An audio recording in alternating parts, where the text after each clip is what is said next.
Hello friends, അപ്പോൾ ഇന്ന് നമ്മുടെ വീട്ടിൽ ഒരു ചെറിയൊരു ചീര കൃഷി കാണിക്കാനാണ് കേട്ടോ.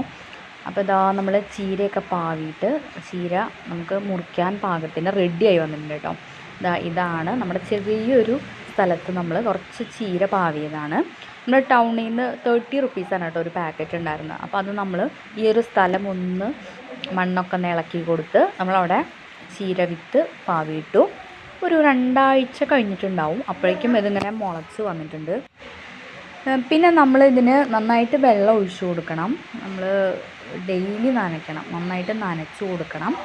അപ്പോൾ ഇതാണ് കേട്ടോ, ഒരു പിങ്ക് കളറാണ് തണ്ട് വരുന്നത്. പിന്നെ നല്ല പച്ച കളറിൽ ഇല വരുന്നുണ്ട്. അപ്പോൾ നമ്മളിത് മുറിക്കാൻ പോവാണ് കേട്ടോ.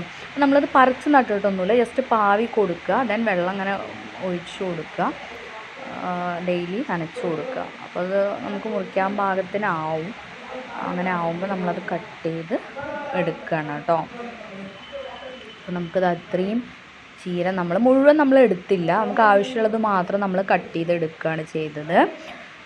അപ്പോൾ നമുക്ക് അത്യാവശ്യം നമുക്ക് വയ്ക്കാനുള്ള ചീര തോരൻ വയ്ക്കാനുള്ളത് നമ്മൾ കട്ട് ചെയ്ത് എടുത്തു. അപ്പോൾ ഈ ചീരയുടെ ഒരു പ്രത്യേകത എന്താണെന്ന് വെച്ചാൽ ഇതിൻ്റെ ഇലയിൽ പുഴുക്കുത്തുകളും അങ്ങനെയുള്ള വൈറ്റ് കളറൊക്കെ ഉണ്ടാവാറുണ്ട് സാധാരണ നമ്മൾ പച്ചച്ചീരയിലൊക്കെ. അപ്പോൾ അതൊന്നും ഇതിനകത്ത് ഇല്ല കേട്ടോ. നമുക്ക് എല്ലാം ഇലയൊന്നും കളയേണ്ടതായിട്ടില്ല, നല്ല ഇലകളാണ്.